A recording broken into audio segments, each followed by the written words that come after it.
Đêm sẽ hát em muốn đời về tình yêu lớn bay, bàn tay hướng lên thiên đàng cùng chúc tan danh ngài. Đời con sống trong vô vọng được Chúa yêu cứu vớt, con sẽ hát đến muôn đời về được ai tâm ngài.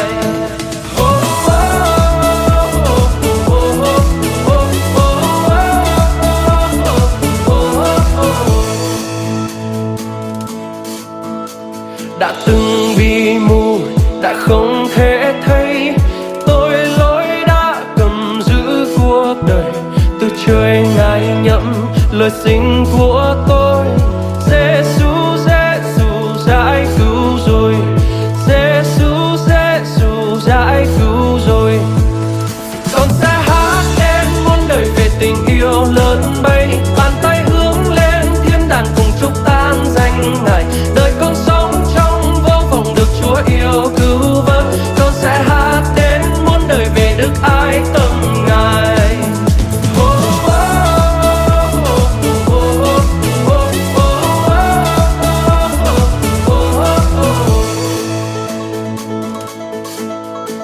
Ngọt ngào ra rào nguồn ân điển ấy, sẽ mãi mãi hy vọng ở trong Cha. Mọi tội đưa sạch ở Ca-pha-ri, Giêsu, Giêsu giải cứu rồi, Giêsu, Giêsu giải cứu rồi. Con sẽ hát đến muôn đời về tình yêu lớn bay, bàn tay hướng lên thiên đàng cùng chúc tan danh ngài. Đời con sống trong vô vọng được Chúa yêu cứu vớt, con sẽ hát đến muôn đời về đức ái tâm ngài.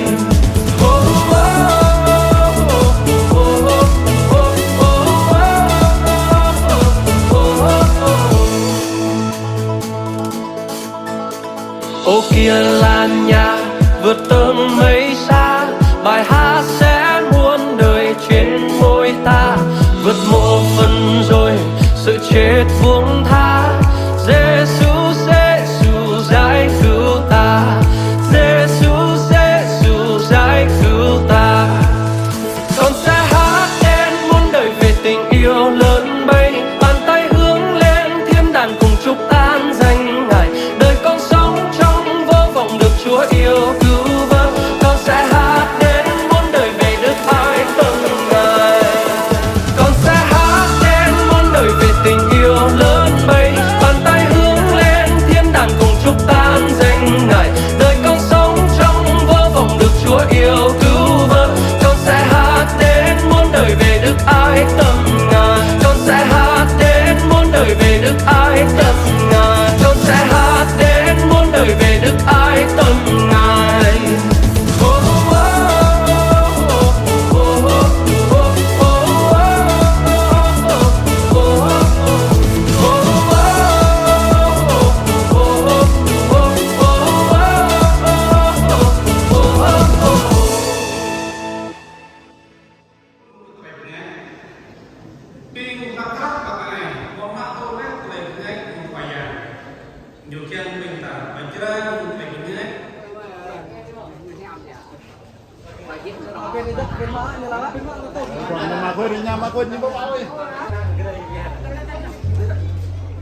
Haji hari kasih nanti, ay nanti hari senata, hari senata, tindak bagai hari sentem, hari nak, nyampe hari sentem teman, kain banyak nak, dia nak kita ada hari bah, hari senata, nyampe tempat tam datang ni, năm sau ni sau tempat nyampe datang, đây đây là nào nyampe elektrik, moi nyampe.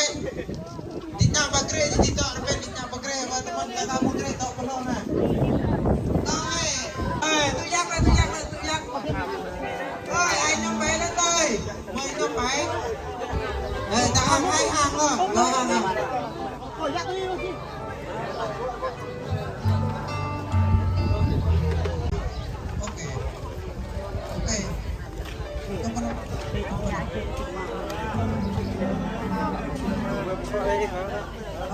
Lalai ya ka bingung raya di so di karong na yang pat karong di bosok.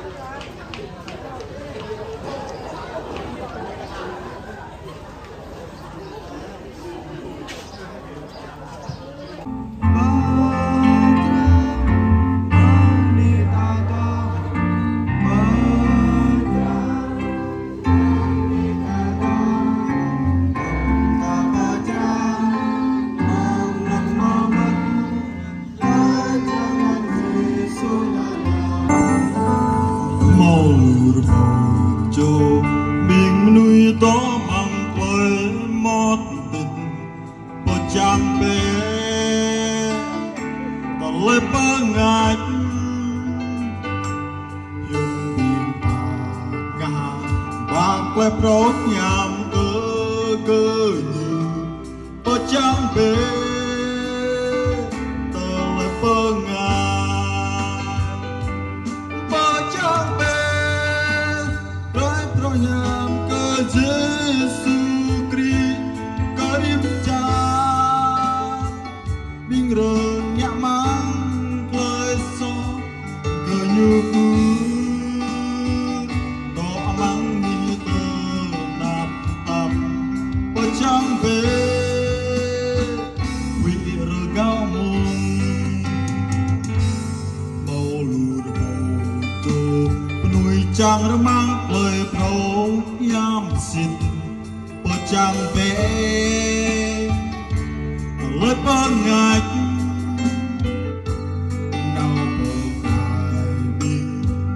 năm tó bờ rồi lui ồ bờ trăng về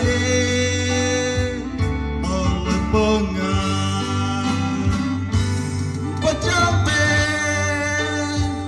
bờ đồ nhằm Giêsu Christ Karim cha bình rờ nhã mang lời số cờ như đỏ mang đi nạp tạp bờ trăng về quê rơ cao mùa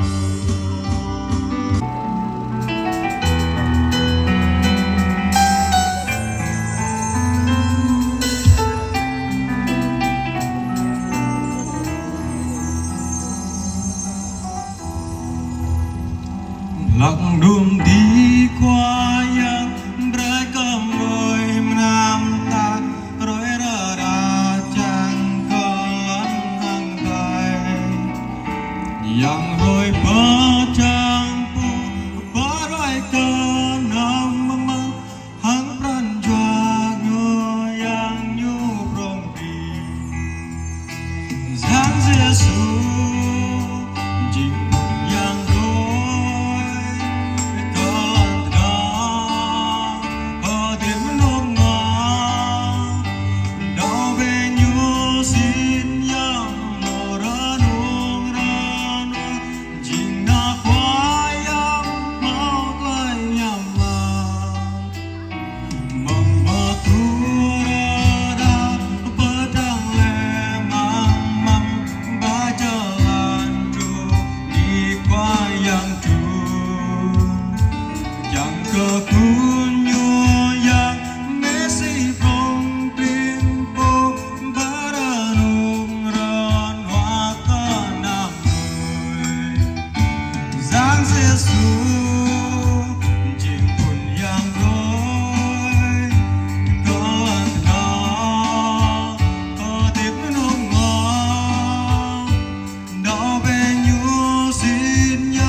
xin có nhâm nhớ rai mang mà ta tới gặp lại và mà nuôi mà nào dù chim yang ra đã bắt lại hơi phố đau có như vì pran cho vang ngắt ta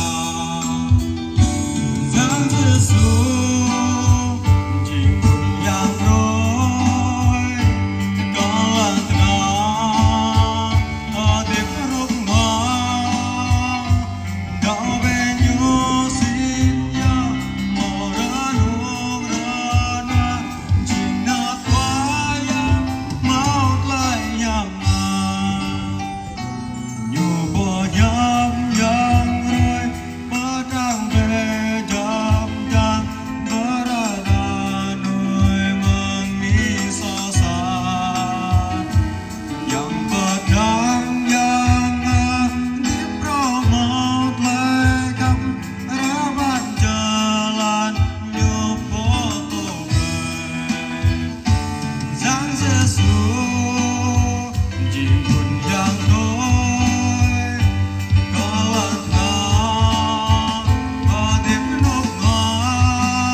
Con cho nào itu kena lah nyarang amat tuh sa dua lo cùng bước với Giêsu đồng đi với lại Ngài trong mong người ta như thế cuộc đời dâng Ngài baca không mà cùng cha lên chốn cao hơn hàng tiến bước đặt với tôi Chúa cho mỗi lời cô ngày cho tặng cùng nhau ta lên cái gì tôi sáng soi danh Ngài về ha về cái gì như chim đàn bay trên không nguyện cùng cha bay qua dòng bão đời Chúa take me higher dù đôi chân về rồi mua nhiều về không ai nè không ai không về cái gì về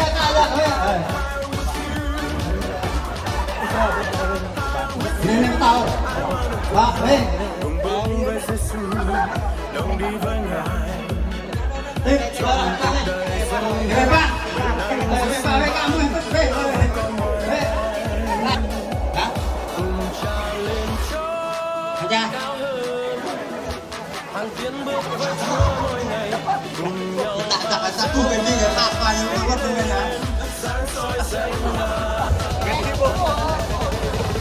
tôi là go higher như chim ngầm tập này trên không nguyện cùng cha bay qua dòng về trống mông đây về take me higher cha luôn chịu đôi chân rồi Ngài đã ta chót cao hơn I wanna từ từ vậy nên luôn các bạn thôi rồi chẳng nhận các bạn là dài cho như tôi rồi về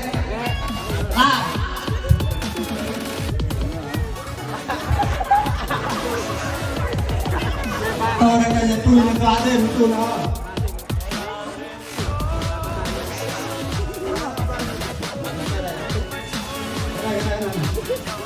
về về năng lắm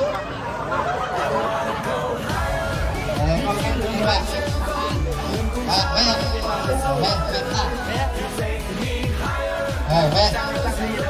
về mà ra về năng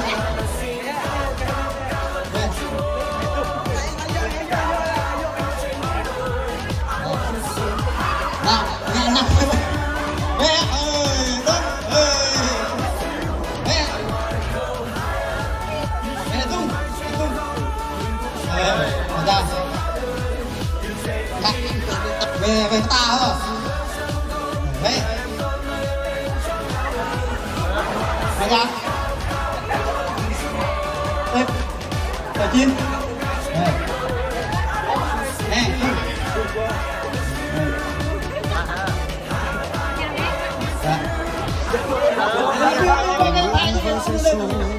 đồng đi với Ngài trong cuộc đời dâng Ngài quyền năng Giêsu ban ở với con mọi nơi cùng cha lên về tung cái nơi cùng nhau ta sẽ sáng soi danh Ngài như chim lượn bay trên không cùng cha bay qua dòng bão đời You take me higher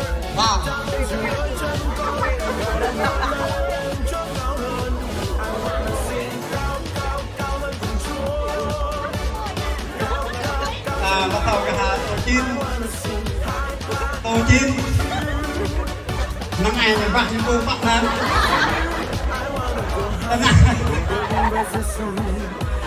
bắt nhặt nhóc là con tơ ơi đây là tổ chín tổ hai tôi ghi dọc của bạn ấy tôi ghi dọc là con bò rồi hàng tiến bước với Chúa mỗi ngày cùng nhau tổ hai đấy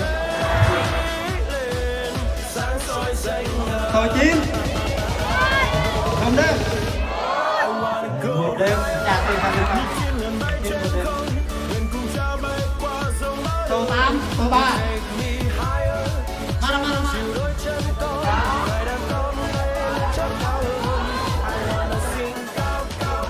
Ta lên đây. Đây có ta đây này. Đây từ đây bạn. Được. Được.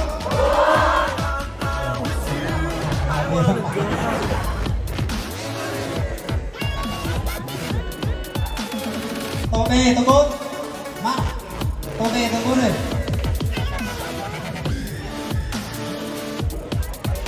Mắt. Tô bốn, tô bê.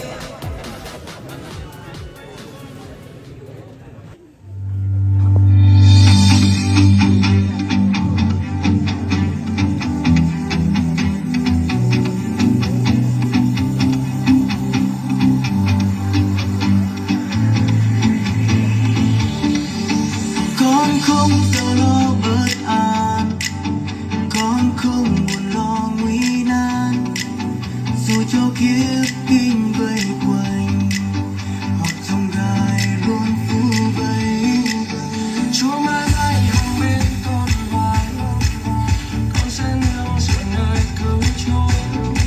Mọi điều Cha vẫn luôn luôn ban phước trong đời, con đây sẽ không sợ chi.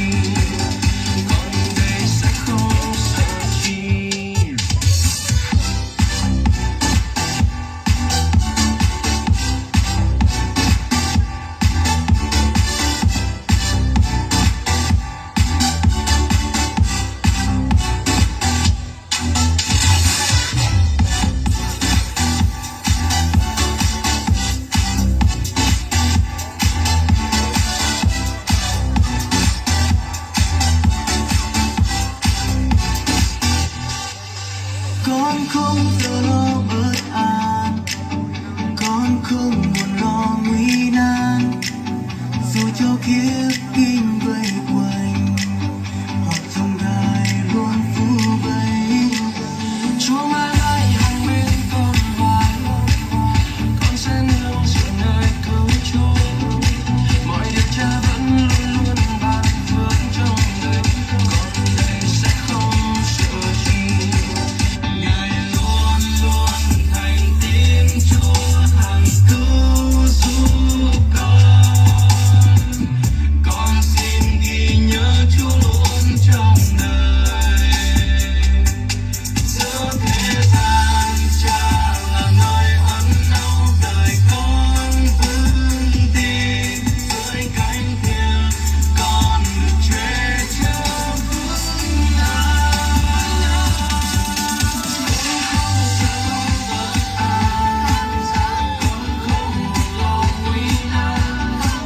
Dù cho khiếp kinh vây quanh hoặc trong gai luôn phủ vây.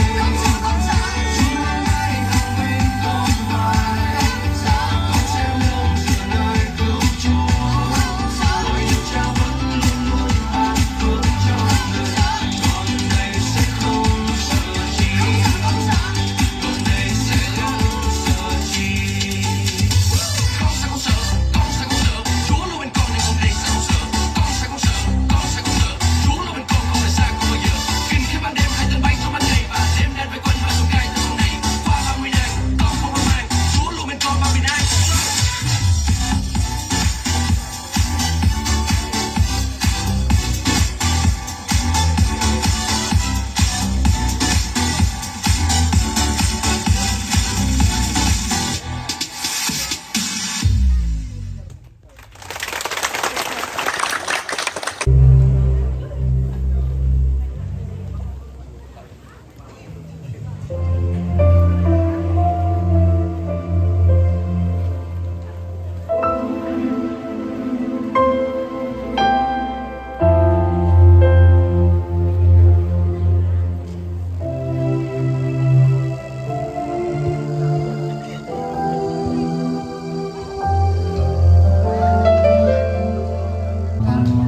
Hari pengetahuan dan transport.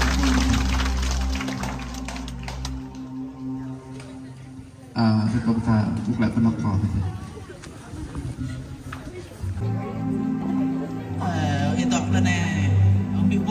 nhám quá cái việc miếng tạo để tờ đẻ cái nhỏ đưa chạy nhau cái mà tầm đặt nè mà thằng nào bọc bò ấy giờ có phun bọc bò tập lúc phun đấy nè bị mà thằng lại bọc ấy cái hoặc lại ít này cái nhưng mà lại cứ yết đi cái này trục này lên mình đuôi ha giờ này mà nào bọc hơi mà không nghĩ nào bọc cho ít này vậy mày ya ha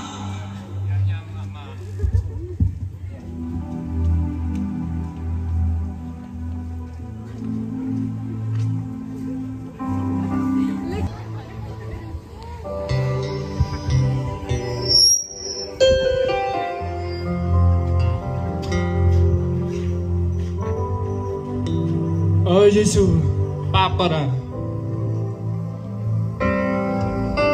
ở này tật sọc lấy cái như ngạ vuông ta này tật sọc như người ta tật sọc mì mà như bố nhớ do mang nhổ bố ta tật để so mi mà nhổ keng ke pro ấy tê từ ra mang nhổ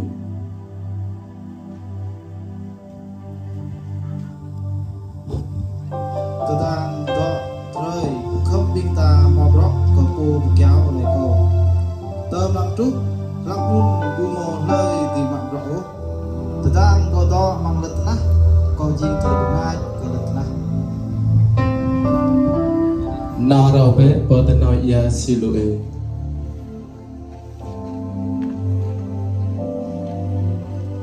cái juru cái này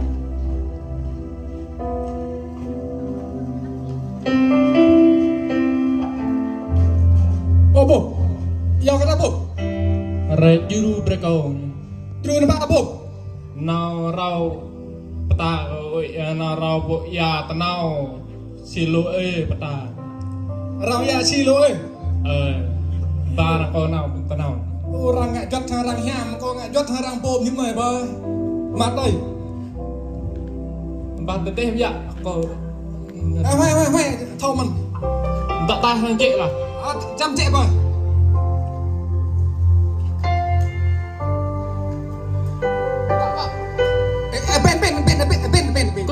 bên buộc bên apa là buộc ngan này cả bôi ya tao xì rồi nhá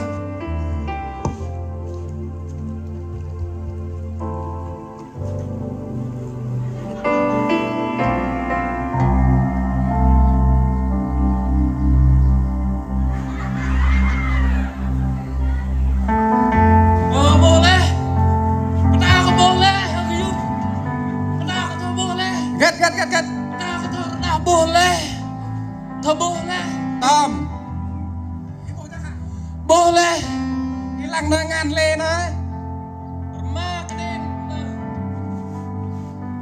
datang ông đi tại đây không mày boleh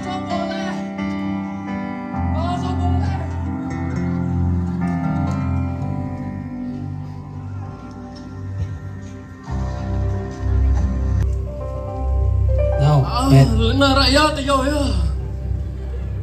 thôi mệt tao nào ba tươi coi cho tôi nào ba này bé bao nhỏ ô dạ là cắn này hết về bao nhỏ tôi thôi ông ơi xuống cắn với nhà đó ông ơi cắn rồi chắc hà can tôi mà chạy đềuเลยbao nhỏ cho dạ rồi đúng dạ nhảy lên đơn tươi coi cho bé bao này nhỏ này xuống can mà có là thành tôi là bé bao nhỏ nào ô ồ ta nạp đây tươi coi vậy dùng ta nạp bộ nạp tiền bên luôn lời thế hả mẹ bồm ấy chắc mẹ đừng bồm ra này hàm rõ tôi mới là bồm cái cao chắc quá rồi rồi coi nhớ trong lo ngờ vàng lên đây trong mình lăng đâu á còn có nặng hò có quá su lu càn bẹ lu bao nhỏ chụp chạm lò như lên đây này bèn như lên đây này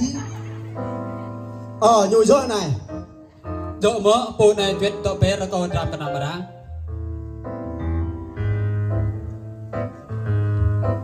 bây giờ ố sao mà ta lăng nhủ hàm rõ này nhu giờ này này chắc mình tên phát hà vậy dỗ bởi á chính lên tao bơm rồi này tôi nó hiêm bà tài từ bố nhu giờ chú mình nuôi anh ăn cho Giêsu nhiều lúc biết em bà ta có Lihat pedang itu. Chắc Nah, vậy. be buat tanam Giêsu tay nhiều đầu lên năm con rau còn thầu bươn bươn hợp đạc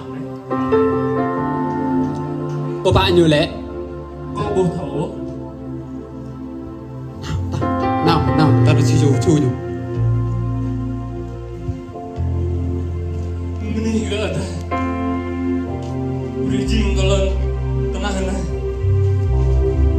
ini gak ada bangun bikin kayak keruh rak này lo nih có bươn thầu bươn rak này tao thầu ini gak ada ini gak ada ini gak ada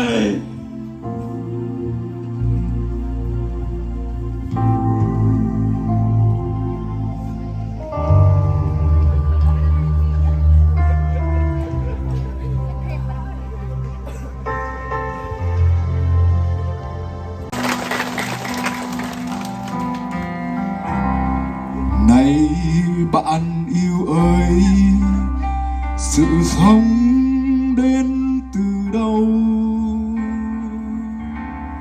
Để rồi một mai sự sống sẽ đi về đâu? Tiền tài công danh, quyền thế sẽ mãi còn lại chăng? Bạn hãy mau tìm ý nghĩa thật của cuộc sống. Này bạn yêu ơi, cuộc sống ngắn ngủi làm sao? Cuộc đời con người như chiếc lá trên sông, vươn vượt trôi đi như sóng nước thời gian. Đâu rồi bao người hôm nào ta thức ta nhớ,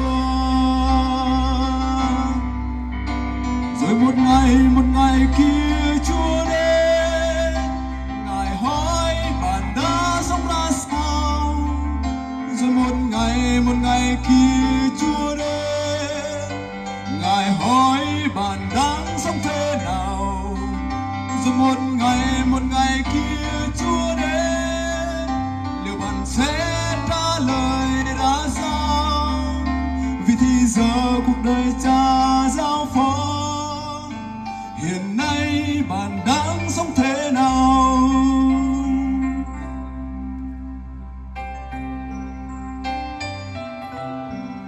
Lần này ta lặng bước ở trên đây to nên tình nhạc này tìm kiếm chôn ta ở bên dưới năm nay hồi yang sư tụi tôi còn đi lên nên trong ta bước một lần to này min căn một phần trời chôn ta tên là nào bị học bị thầy.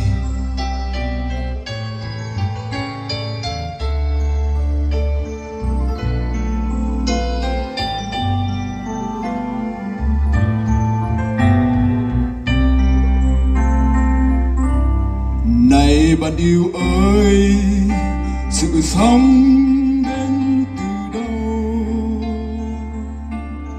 Để rồi một mai sự sống sẽ đi về đâu? Tiền tài công danh, quyền thế sẽ mãi còn lại chăng? Bạn hãy mau tìm ý nghĩa thật của cuộc sống.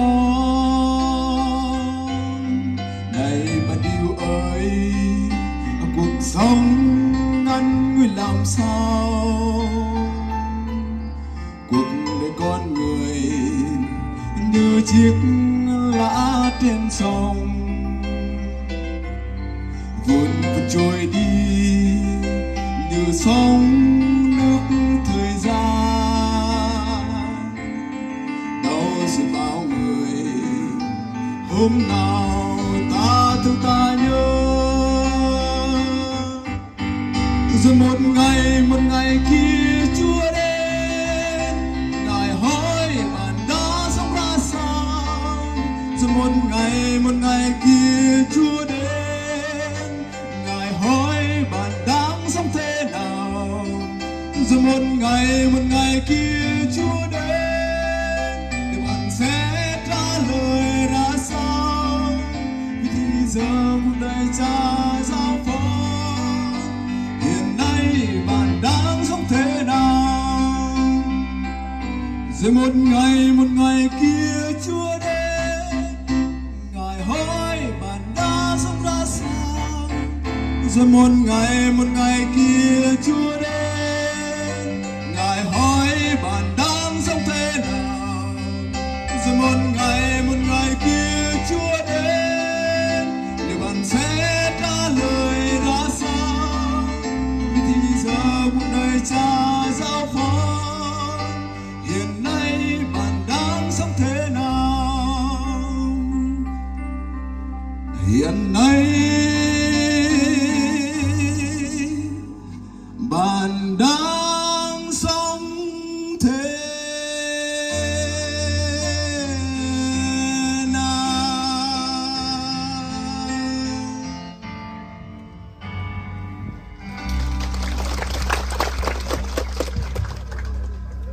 Khi mà ta kiểm vật lại cái ma tra so đào cỡ đây đi em thế này bình mày chẳng biết mong gì lại ru cỡ bình kia Giêsu lại câu đó của bọn mang lại đồn khóc lời bố mượn sập câu bọc bà mang câu chỉ một đó răng du bừng họa răng hăng du nằm mò lại kết khả cân bình thảo lời bình ta chẳng vật lại cỡ đây bởi đó lấy chẳng mạ tốt là đảo đi ra vẽ ở đây này bị mày chẳng biết mong giờ lại ru về bên kia nằm lâu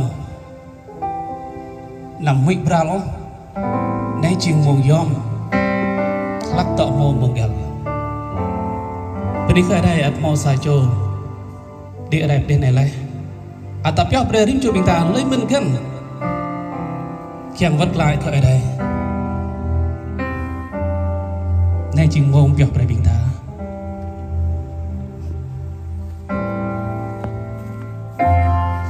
Matthew Cerang kosa làm tổ ban Giêsu lại ở biển đi khao harga rai bẹ của câu haram mong câu làm ai câu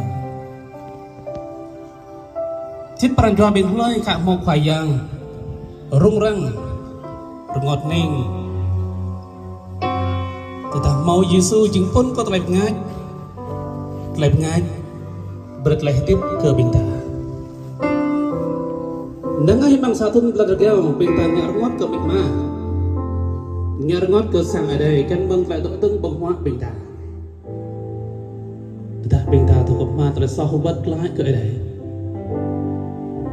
Tradiwan Maharaja Johan cersa lanjut ke depan Najibat tersoh binta hang perkoh tu tersoh binta tên bé lại bị ta sắp tương bị mọi dòng thường tất cả nay chừng môn bị ta càng vất lại ở đây theo đây bình chu bị ta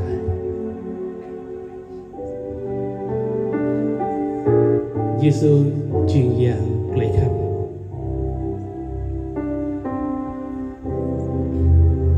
bên này cờ bình kích kêu bình ta lăng bốt lại tiếp bình ta các bác bằng lại khắp ba mong đây bình ta vất lại cờ ở đây Cermang ở đây pa trai sang bên kia, ia bên chinh lạc trắc lạc ai bằng sang giang ở đây, thọ ia trai tiếp bởi mong này, mạ bọc ở đây, bị tạm biệt mong lại, ở đây, ý chinh ở đây bổ phun cờ hình chinh, ắt ở đây cờ trai khác, ý bị kian có nạn nuôi bình mời lệ bút bằng trai so, tao lại berdun na ý yang tisu. Bằng nãy chính phun cơ tuổi ngài lấy bồ bát mang yang Giêsu như bồ đó mang tuổi cái nằm bật hoa mà ở đây chính rồi do pan cái bình lạc bằng sát phun được kêu tập năng tuổi tiếp bịch mày chỉ bình lạc khác lạc này loại tìm tam bốc làm cho kiêng mười tay bằng sẵn dạng gì tay mang từ liên góp ý mà sắp mặt bên này ở đây chính rồi nằm buan yarbat mang jalan i ma ipa teresoh bikinyo arkau yang nyam i mudo mang nyon di publik pada tip bikinyo ma juru kinyo thau trang lời yu đào mang sắc nó mang plei pla ma yang yang jing yang juru yang poklum ipa prodi bang plei tu wat bikinyo itu angkrah ngak khoa tại tiếp kinh nhiều bóp lắm itu chung nhiều itu perlu hiam nhau mà yêu lan đi yang Yesus Christ amen beri ke đây còn ghi vật lại nào các câu là các ai bình ta tập bền